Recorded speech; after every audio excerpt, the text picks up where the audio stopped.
Assalamualaikum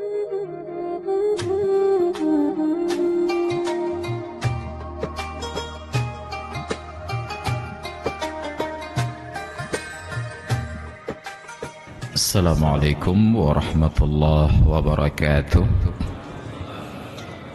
Alhamdulillahi wa kafa, wassalatu wassalamu ala nabiyyina Muhammadin al-Mustafa, arsalahu Allahu basyiran wa nadhira wa da'iyan ila Allahi biiznihi wa sirajan munira. Wa qala Allahu ta'ala fil Qur'anil 'azim: وَمَنْ أَحْسَنُ قَوْلًا مِّمَّنْ دَعَا إِلَى اللَّهِ وَعَمِلَ صَالِحًا وَقَالَ إِنَّنِي مِنَ الْمُسْلِمِينَ.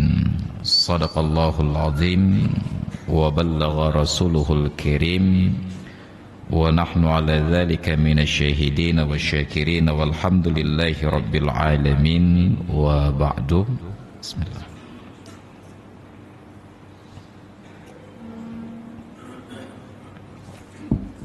Hadirin dan hadirat jamaah salat maghrib dan isya yang dirahmati Allah, masih kajian kita terkait dengan hukum azan dan qamat. Bismillahirrahmanirrahim. Wa yunadi li jama'atin masyru'atin fi naflin ka'idin wa tarawiha wa witrin afrada anha bi ramadan wa kusufin as-salata jami'ah. Boleh dibaca as-salatu ataupun as-salata jami'ah. Dan disunnatkan untuk salat yang disyariatkan secara berjamaah. Untuk salat sunat yang disyariatkan secara berjamaah. Mana contohnya? Seperti salat Id, baik Idul Fitri ataupun Idul Adha. Wa tarawih dan salat tarawih. Wa witrin dan salat witir yang diselenggarakan di bulan Ramadan, dan salat gerhana. Apa yang dikumandangkan? As-salatu jami'ah ataupun as-salata jami'ah. Kita urai yang ini dulu. Saat dikatakan untuk salat sunat yang disyariatkan berjamaah, di situ ada pemahaman bahwa salat sunat terbagi dua kategori. Nanti itu akan kita kaji pada akhir kitab ini tentang salat-salat sunat, an-nawafil. Satu bagian salat sunat itu disyariatkan pelaksanaannya secara berjamaah. Ada 7: Idul Fitri, Idul Adha, gerhana matahari, gerhana bulan, salat istisqa atau salat minta hujan, kemudian salat tarawih, dan salat witir bulan Ramadan. 7 salat sunat ini pelaksanaannya itu disunnatkan secara berjamaah. Apa makna disunatkan berjamaah? Dikerjakan sendiri-sendiri sah, dikerjakan secara berjamaah dapat fadilah 27 derajat. Bagian yang kedua, salat-salat sunat yang tidak disyariatkan berjamaah. Apa saja salatnya? Selain dari yang 7 tadi. Salat duha, salat tahajud, salat tasbih, salat rawatib qabliyah ba'diyah, apalagi salat awwabin. Semua salat selain dari 7 yang telah kita sebutkan tadi tidak disyariatkan berjamaah. Apa makna tidak disyariatkan berjamaah? Dikerjakan sendiri-sendiri sah, dikerjakan secara berjamaah juga sah, tetapi tidak ada fadilah 27 derajat. Menariknya, ada pihak-pihak tertentu ketika melihat praktek ibadat kita di Aceh ini, di sebagian tempat, misalnya di pesantren ataupun di tempat-tempat tertentu di bulan Ramadan, dalam kaitannya dengan ibadah suluk, salat rawatib qabliyah dan ba'diyah ini diajak secara berjamaah.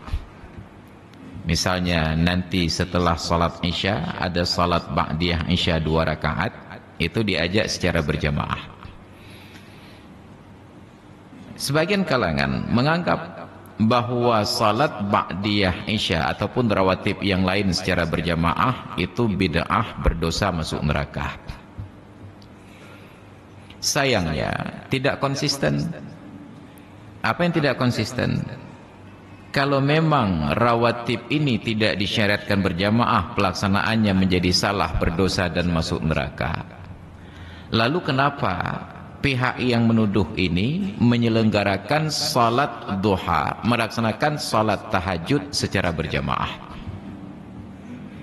Dulu saya dapatkan pelajaran itu ketika ikut muqabalah syahsiyah, tes wawancara untuk kuliah ke Arab Saudi. Pertama saya ikut tahun 96, diselenggarakan di Universitas Islam Riau.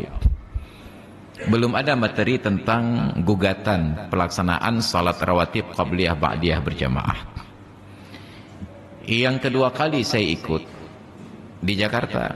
Sebenarnya diadakan di Gontor, saya terlambat datang, hanya sempat ketemu mereka di kawasan Otista, Jalan Otto Iskandar Dinata di Kampung Melayu.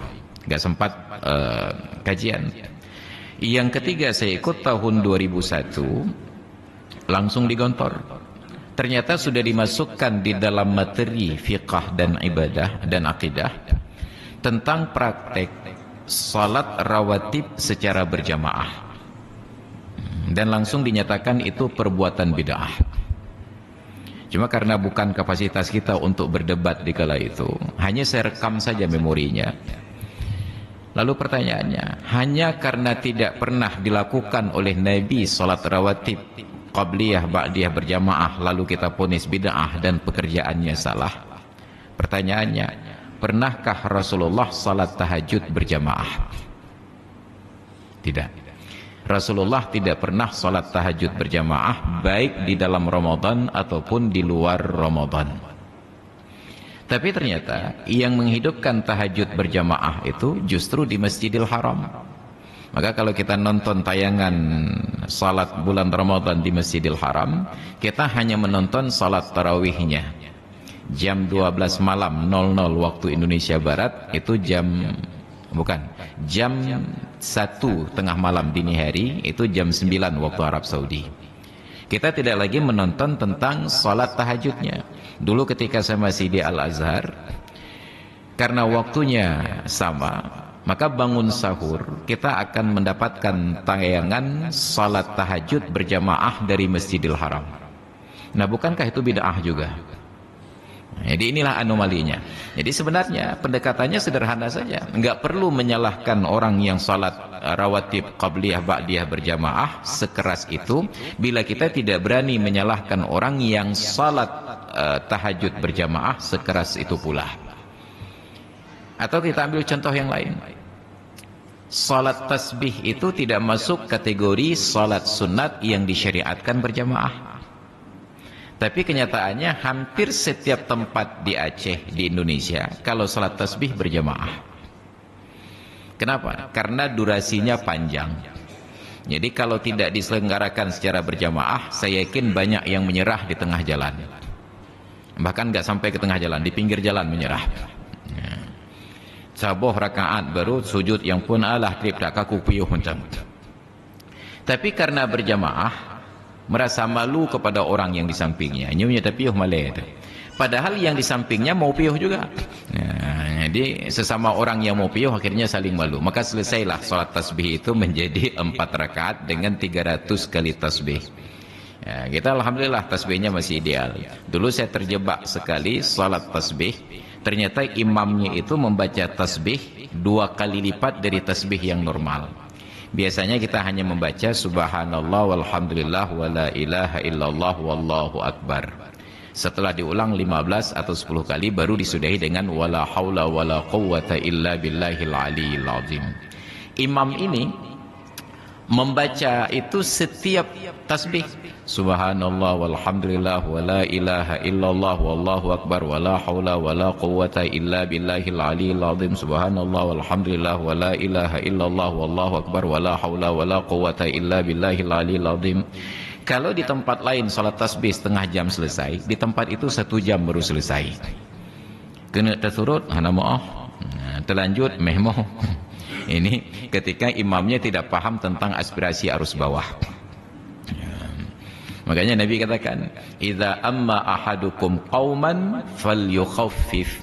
Bila salah seorang di antara kalian mengimami suatu kaum, ringankanlah. Apa makna ringan? Laisa bil-tawil al-mumil wala bil-qasir al-mukhil. Tidak sampai pada kadar panjang sehingga pengikut bosan, dan tidak pula terlalu cepat sehingga orang yang mengikut cacat. Jadi dijaga keseimbangan. Itu tidak disyariatkan berjamaah, tapi hampir semua salat tasbih berjamaah. Tidak ada yang menggugat. Makanya kita menjadi sinis memandang orang-orang yang hanya peka terhadap perkara tertentu tetapi menganggap tabu hal-hal yang lain. Jadi hanya satu hal saja yang disorot bid'ah, yang lain mereka lupa bahwa itu bid'ah. Sayangnya yang disorot bid'ah hanya kita saja yang non-Arab. Padahal di Arab Saudi itu segala bentuk bid'ah yang parah-parah dipraktekkan. Mengubah bentuk-bentuk ibadah. Dari masa Rasulullah, haji itu Nabi sudah membatasi bahwa Mina itu di antara 2 bukit dan 2 lembah. Selebihnya itu bukan lagi kawasan Mina dan tidak sah untuk mabit. Sekarang secara terbuka kerajaan Arab Saudi menyatakan ada kawasan Mina Jadid. Itu bid'ah terbesar di dalam fikih ibadah. Karena memang praktik ibadahnya yang diubah, tempat yang oleh Nabi secara sharih dibatasi, ternyata oleh kerajaan Arab Saudi ditambah. Maka kalau ketemu ahli-ahli bid'ah itu coba todong mereka. Apakah kamu tentang bid'ah wakah, apakah hanya bid'ah? Jadi harus pakai bahasa cekung sekali-kali. Ya. Ini contoh sederhana. Maka pemahaman ibadat itu jangan serampangan, tetap ada alurnya di dalam memahami. Jadi ada salat sunat yang disyariatkan berjamaah, ada yang tidak disyariatkan berjamaah. Yang disyariatkan berjamaah ini tidak disunatkan azan, tidak disunatkan qomat, tetapi ada yang menyerupai qomat. Jadi bahasanya itu diungkapkan dengan as-salatu jami'ah ataupun as-salata jami'ah. Masing-masing sah dengan pertimbangan. Dibaca as-salata binasbihi, barisnya mansub, ighra'an, untuk menyatakan bahwa semua prakteknya itu masuk ke dalamnya. Wa raf'ihi juga dibaca, boleh dibaca as-salatu jami'ah, mubtada'an dalam hukum mubtada'. Ini menunjukkan bahwa setiap ucapan barisnya itu harus bisa dipertanggungjawabkan.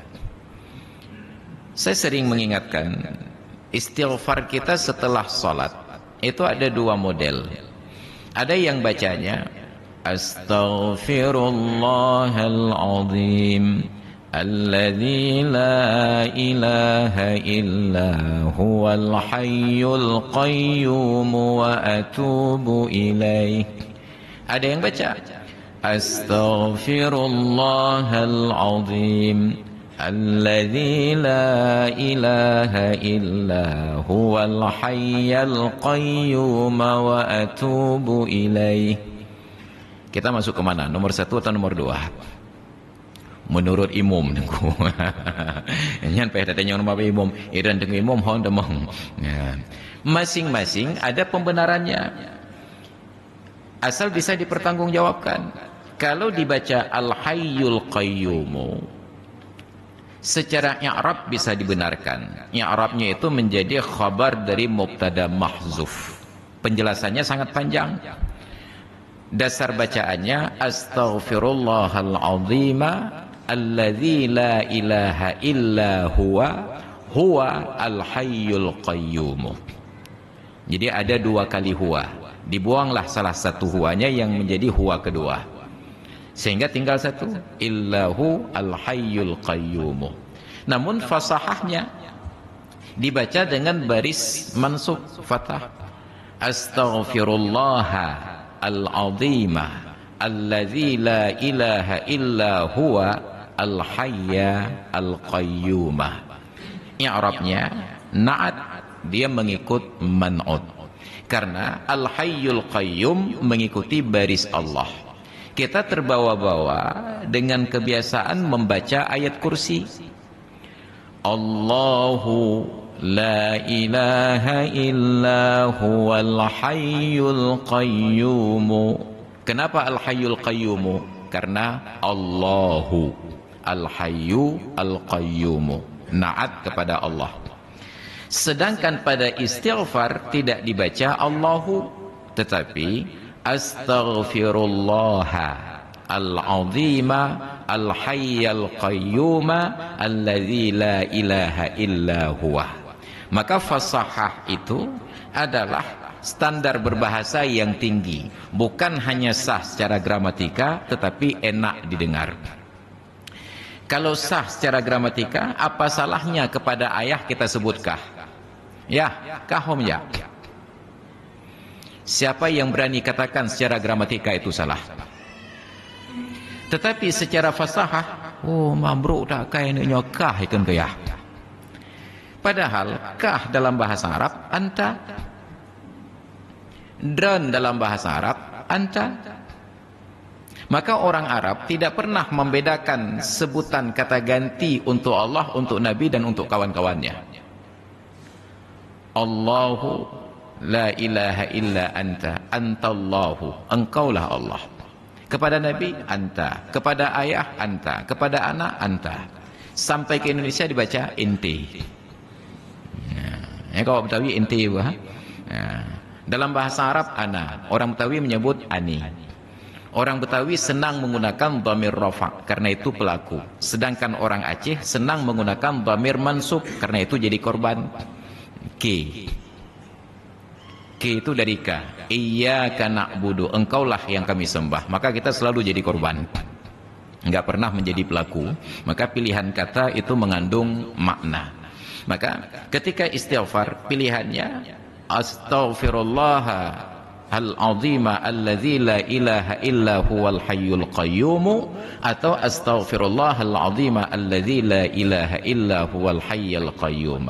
Dua-duanya sah, tapi fasahahnya pada al-hayyul qayyum wa atubu ilaih. Ada lagi, karena merasa ada khilafiyah antara al-hayyul qayyum dengan al-hayyul qayyum, dipakai dua-duanya. Alladzi la ilaha illa huwal hayyul qayyum. Ini kah nampak buduk leh. Ya, karena terlalu berdamai dengan khilafiyah sampai tidak punya sikap.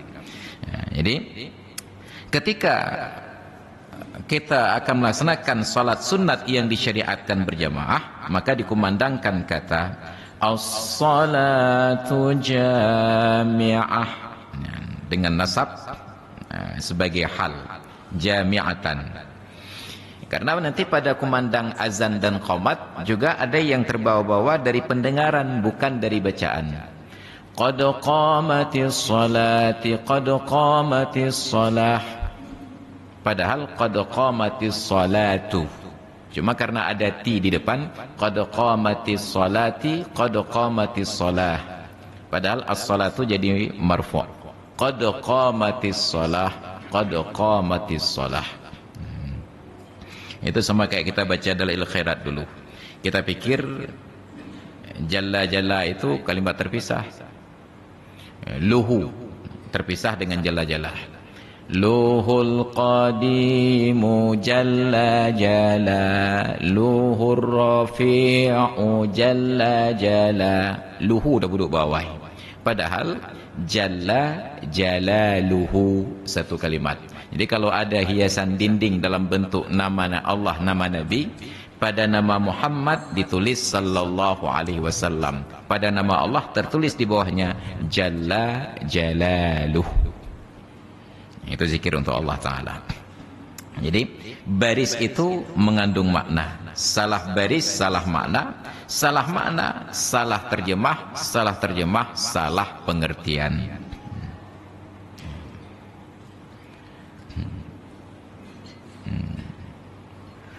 Wa yajzi'u, kalau tidak kita ucapkan as-salatu jami'ah, boleh juga diganti as-salah, as-salah. Dan boleh juga halummu ila shalah, ayo kita salat, come on. Wa yukrahu, dan dimakruhkan ketika salat sunat berjamaah itu diucapkan hayya 'alas shalah. Nah, kita berimprovisasi karena bacaan hayya 'alas shalah artinya ayo kita salat. Jadi akhirnya karena ini salat sunat tidak disunatkan azan dan qomat, dia katakan hayya 'alas shalah, makruh. Wa yanbaghi nadbuhu inda dukhulil waqti, dan sepatutnya disunatkan ucapan tersebut ketika sudah masuk waktu.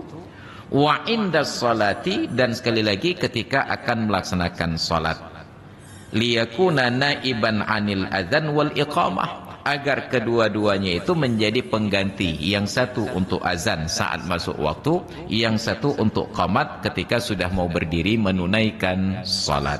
Nah, maka itu kembali terkait gugatan kita pada salat tarawih pada waktu-waktu yang lalu.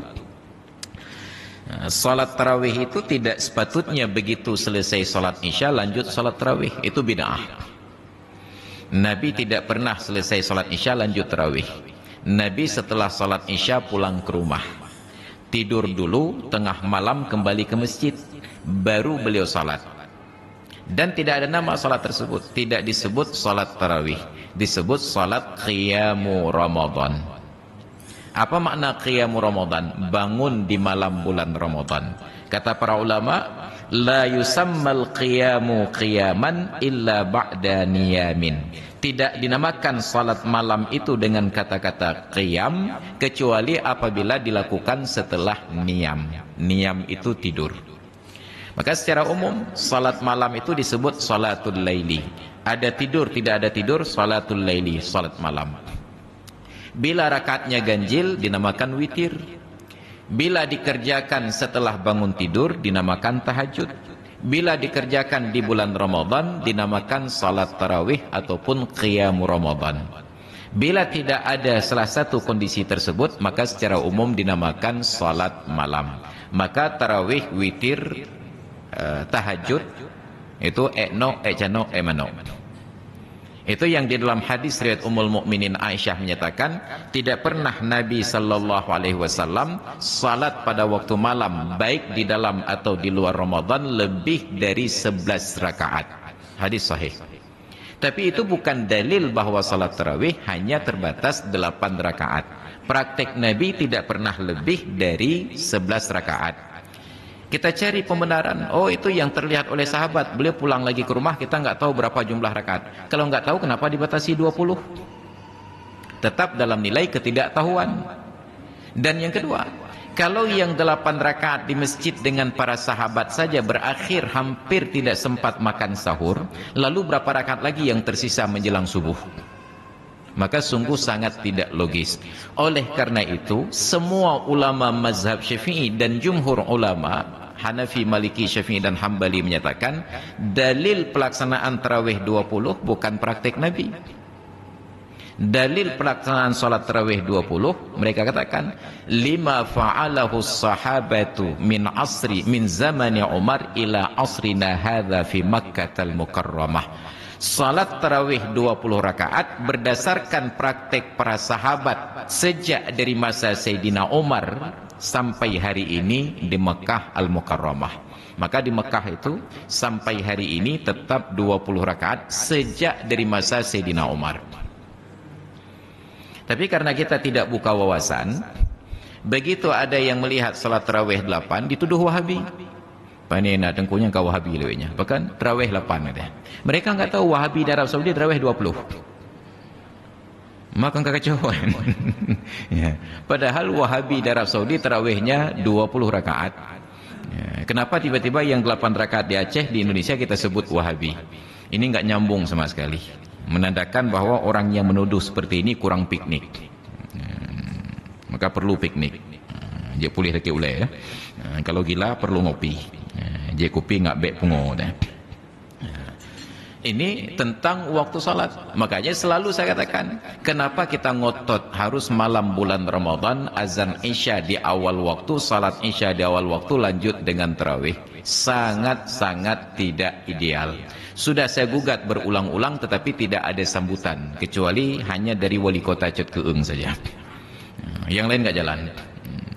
Kenapa? Mereka takut nya menyotelat hatta mulai tengku hana semayang, berbaik semayang. Kenapa? Tidak salat tarawih tidak berdosa. Tapi melaksanakan salat tarawih terburu-buru sangat besar potensi untuk terjadi dosa. Kenapa? Menjadikan salat ibadat itu sebagai bahan gurauan, olok-olok dan main-main. Kalau mau salat, salat dengan serius, bila tidak tinggalkan dengan serius. Jangan jadikan main-main. Maka baru serius, Nabi dulu malah melarang. Fasallu ayyuhan nasu fi buyutikum, salatlah kalian wahai sahabat-sahabatku di rumah kalian masing-masing. Nabi tidak suruh salat malam di masjid. Makanya Sayyidina Umar ketika menginstruksikan para sahabat salat malam bulan Ramadan di masjid dipimpin oleh seorang imam, beliau katakan, ni'matil bid'atu hadhihi. Sebaik-baik bid'ah adalah yang seperti ini. Apa seperti ini? Salat malam bulan Ramadan di masjid dipimpin oleh seorang imam. Tapi beliau tambah keterangan, alladzina yanamuna anha afdalu minalladzina yusallunaha. Tapi mereka yang sekarang ini tidur lebih baik daripada yang sekarang ini salat. Maka kata para ulama, orang-orang yang salat malam bulan Ramadan, yang salat tarawih di awal waktu segera setelah salat Isya, mim bid'il kusala, masuk dalam tradisi buruk orang-orang yang malas. Maka yang salat tarawih di awal malam setelah salat Isya jam 8 lanjut tarawih, apakah 8 rakaat atau 20 rakaat, itu sama-sama orang malas. Sesama pemalas tidak boleh saling menyalahkan. Harus saling mendukung. Yang palau. Jadi baru dianggap serius salat itu setelah salat Isya, pulang ke rumah dulu, istirahat, tidur dulu, nanti jam 2 baru kita ajak salat tarawih di masjid. Mapa doa na urinjak masjid tengku. Nah, paling kurang imam dengan Bilal. Imam dengan Bilal sudah pasti. Yang lain mungkin mengikuti secara Zoom dari rumah masing-masing. Masalah hajit, webinar Zoom. Tapi kalau kita katakan nggak ada yang ikut, nggak mungkin, karena sudah terbukti di Masjid Al-Ma'mur Lamplit itu kan ada Qiyamul Lail. Itu jam berapa mulainya? Jam 2. Pertanyaannya bagi yang pernah hadir, masjidnya kosong melompong ataukah penuh sesak? Penuh sesak. Itu menunjukkan ada banyak orang yang ingin ibadat pada jam-jam tersebut, tetapi tidak ada yang memfasilitasi. Coba nanti kita mulai dari masjid kita di bulan Ramadan ini kita agendakan. Jangan di 10 hari yang akhir. Tunggu imam ke kemil.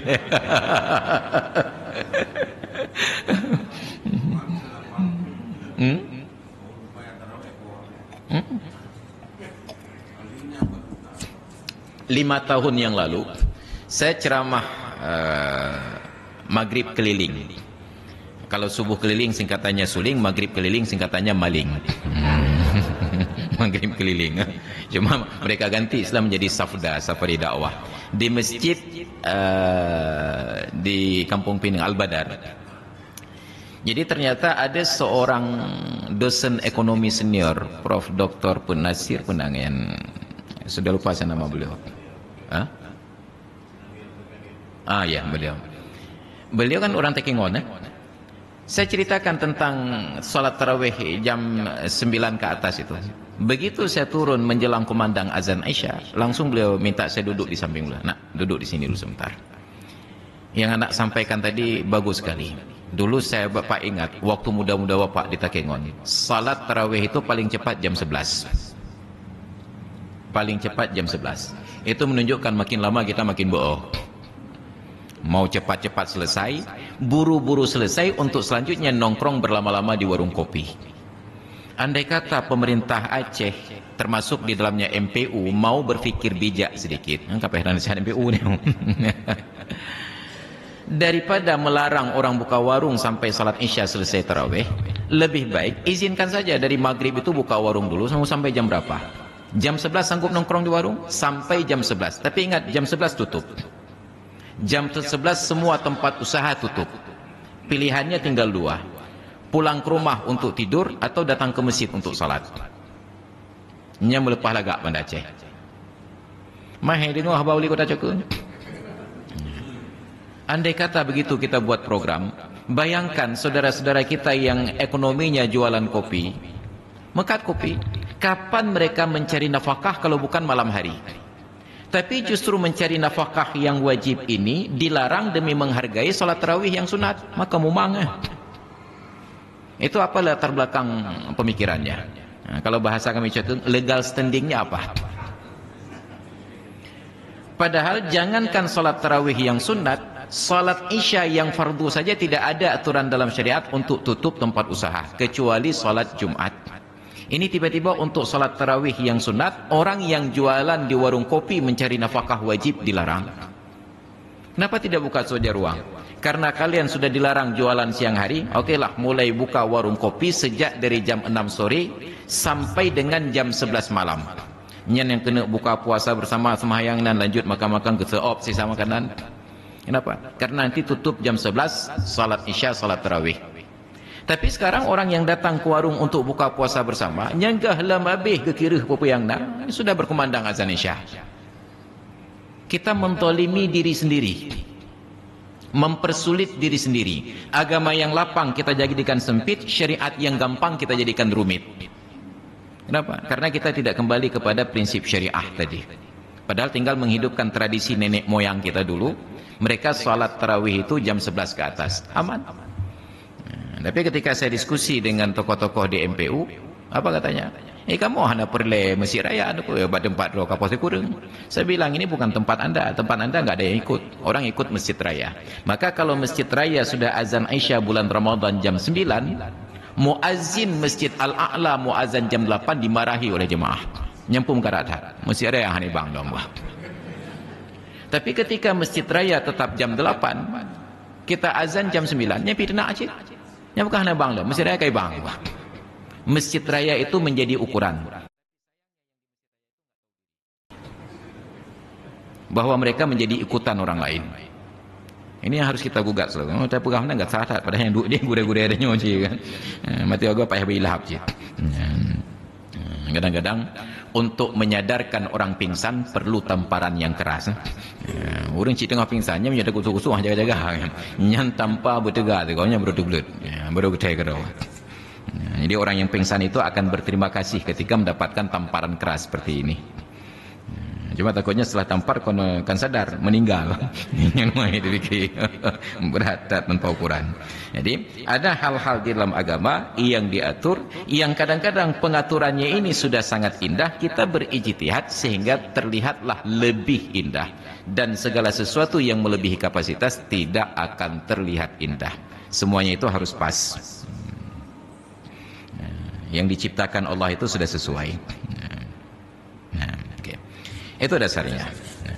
Untuk salat sunat, as-salatu jami'ah, as-salah ataupun halummu ila salah, bukan hayya 'alas salah. Dan sepatutnya dua kali. Sekali ketika sudah masuk waktu, sekali lagi ketika akan salat.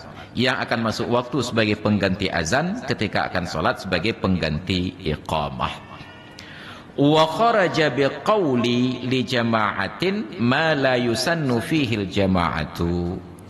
Maka keluar dari kategori disunatkan menyebutkan kalimat tadi as-salatu jami'ah, as-salah ataupun halummu ila salah untuk salat yang disyariatkan berjamaah. Maka tidak disyariatkan pada salat sunat yang tidak disyariatkan berjamaah. Mana contohnya? Seperti salat rawatib qabliyah ba'diyah. Ataupun salat sunat itu disyariatkan berjamaah tetapi dikerjakan sendiri-sendiri, juga tidak disyariatkan ucapan as-salatu jami'ah tadi. Dan keluar dari kategori salat sunat, salat yang dinazarkan dan salat jenazah. Maka dasarnya untuk salat jenazah itu hanya takbir saja. Begitu berbaris semua jamaah, Allahu Akbar. Tidak ada as-salatu jami'ah. Namun diberikan uraian oleh para ulama.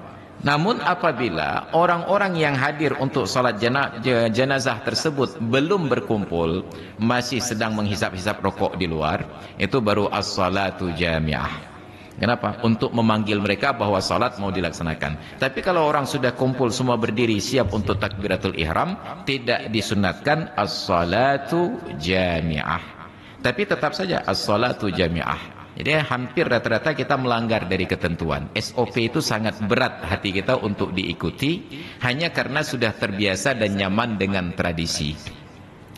Hal-hal yang sederhana. Jadi pada salat jenazah itu pun ada adab-adabnya. Beberapa kali saya menghadiri salat jenazah, saya kritik ketika posisi jenazah laki-laki itu diserupakan dengan posisi jenazah perempuan. Jenazah perempuan kepalanya sebelah kanan imam, kakinya sebelah kiri. Ini bukan tentang wajib, tetapi tentang sunnat, fadilah dan afdal, bukan tentang sah dan batal. Kalau jenazah perempuan posisi kepala di sebelah kanan imam, maka jenazah laki-laki kaki di sebelah kanan imam. Kenapa? Karena ketentuannya wa yusannu ayyakuna mu'dhamu badanil mayyiti ala yaminil imam. Disunnatkan sebagian besar organ tubuh mayat itu berada di sisi sebelah kanan imam. Nah, kenapa jenazah perempuan kepala ke kanan?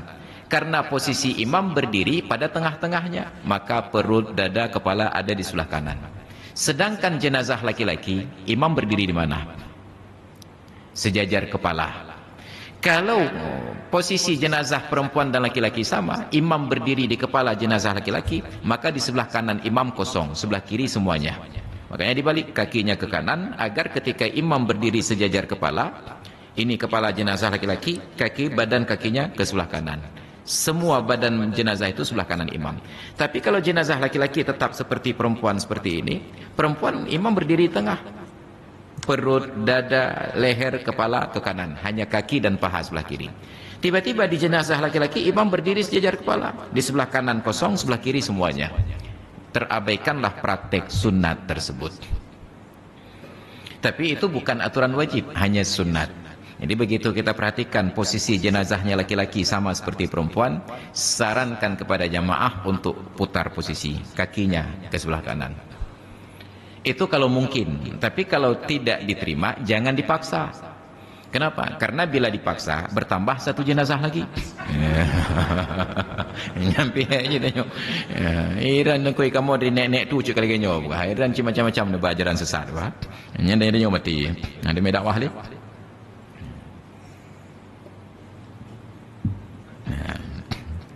Banyak kasus ribut dalam masyarakat dalam persoalan ibadat karena memaksa. Padahal dakwah itu mengajak, tidak boleh mengejek. Wa syurrita fihima, dan disyaratkan pada azan dan qamat itu. Ingat, azan dan qamat pun ada syaratnya. Kan makeluh. Yang pertama, tertibun, tertib. Sebutan bacaan-bacaannya itu tertib, enggak boleh dibolak-balik. Mulai dari Allahu Akbar, asyhadu an la ilaha illallah, asyhadu anna Muhammadur Rasulullah, hayya 'alas shalah, hayya 'alal falah, la ilaha illallah, Allahu akbar, la ilaha illallah. Tidak boleh dibalik.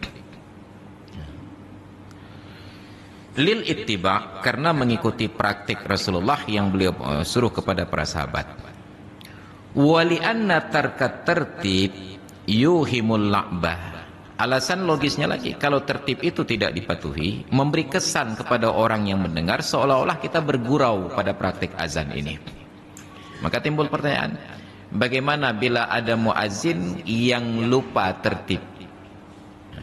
Kan boleh jadi kejadian demikian. Allahu Akbar, Allahu Akbar, Allahu Akbar, Allahu Akbar. Mungkin ketika sedang azan tiba-tiba masuk telefon, mungkin lantiknya ini. Ketika mau lanjut, keduanya pun asyhadu an la ilaha illallah, apa asyhadu anna Muhammadur Rasulullah. Akhirnya dia lompat.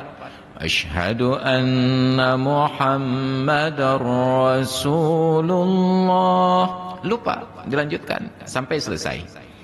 Begitu datang jemaah, nyan mazhab pun aku. Bahkan azan menukah nali asyhadu an la ilaha illallah.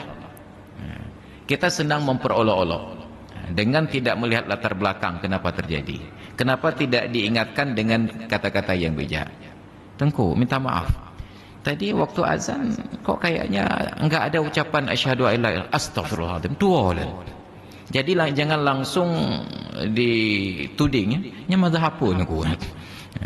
Okeylah kalau pertanyaan itu hanya bergurau, kita jawab pula dengan jawaban bergurau. Itu mazhab lupa. Selesai. Ada yang namanya musyakalah sabibuhu. Itu hanya berlaku untuk orang yang kita sering bergurau. Tapi dengan orang yang tidak sering bergurau, jangan coba dimulai gurauan karena disikapi serius. Berlaku tertib. Jadi bila ditinggalkan tertib, yuhimul la'ba, memberi kesan kepada orang yang mendengarnya, yang kemayang-mayangnya. Wa yukhillu bil i'lam. Dan dari dasar makna azan ini untuk memberitahukan masuk waktu, nanti orang berfikir, kadang cik lomba azan. Boleh kita mau mati. Boleh jadi itu lomba azan katanya. Fa in akasa walau nasiyan lam yasyahah. Walahu albina alal muntadam minhuma. Apabila terjadi kasus lupa seperti tadi, lupa asyhadu alla ilaha illallah, sudah sampai kepada asyhadu anna Muhammadur Rasulullah, maka tidak sah azan ini, harus dimulai dari awal lagi. Lam yasiha walahu albina alal muntadam. Bukan mulai dari Allahu Akbar yang awal, dari tempat yang dia lupa. Oh tadi lupa asyhadu alla ilaha illallah. Dari Allahu Akbar, Allahu Akbar, Allahu Akbar, Allahu Akbar, asyhadu anna Muhammadar Rasulullah. Ditegur, hai pekan melingkup. Melingkup. Asyhadu an la ilaha illallah. Astagfirullahaladzim. Asyhadu an la ilaha illallah. Asyhadu an la ilaha illallah wa asyhadu anna Muhammadar Rasulullah. Dilanjutkan seperti orang yang berwudu lupa tertib. Setelah basuh muka, dia basuh tangan sebelah kanan, lompat usap kepala, lalu basuh kaki. Begitu berdiri tempat solat, jaro belahwi tua dah kau. Karena jaro belahwi tibuk je kagen. Dua derah. Begitu teringat, itu bukan hanya basuh tangan kiri saja, tapi dimulai dari tangan kiri yang lupa dibasuh, lalu dibina. Apa makna bina? Dilanjutkan usap kepala, basuh kaki. Maka bahasa fikih, pilihan kata menentukan makna. Kalau disebut al-bina, itu dimulai dari tempat yang rusak. Tapi kalau disebut ista'nafa, dimulai dari awal. Ista'nafa mulai dari awal. Al-bina itu melanjutkan dari yang kurang saja. Walau taraka ba'dahuma atabihi ma'a i'adati ma ba'dahu. Maka jikalau tertinggal sebahagian saja, diulang yang sebahagian tersebut berikut dengan urutan yang setelahnya. Ada orang azan lupa asyhadu an la ilaha illallah, baru teringat sampai selesai azan la ilaha illallah Allahumma rabba hadhihi ad-da'wati tamah. Dengku nyampakan dua orang asyhadu an la ilaha illallah. Betul dua, betul dengku. Asyhadu an la ilaha illallah dengan urutan-urutan setelahnya. Baru Allahumma rabba hadhihi ad-da'wati tamah was-salatil qa'imah آتِ محمدًا الوسيلة والفضيلة والشرف والدرجة العالية الرفيعة وابعثه المقام المحمود الذي وعدته إنك لا تخلف الميعاد. Itu maknanya al-bina ala ma qad salaf. Wawilaan, dan disyaratkan berturut-turut menurut kadarnya. Ada diam, jeda antara kalimat-kalimatnya, tapi tidak terlalu lama sehingga terkesan pada orang yang mendengarnya benar rencana lanjut lama. Allahu akbar, Allahu akbar, Allahu akbar, Allahu akbar.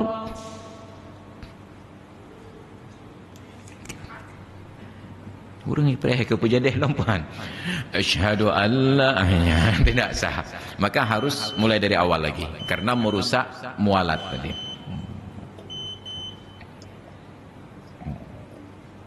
Nah, wawilaan menjaga mualat. Baina kalimatihima di antara kalimat-kalimat azan dan qamat. Naam, sekalipun disyaratkan mualat, la yadurru yasiru kalamin wa sukutin. Tidak masalah sedikit berbicara dan diam. Allahu akbar, Allahu akbar. Datang seorang kawan bertanya, "Tengku, kunci motor apa nak duduk noh?" Dalam tahapan. Allahu akbar, Allahu akbar. Yasiru kalam, sedikit pembicaraan. Hanya basa-basi saja.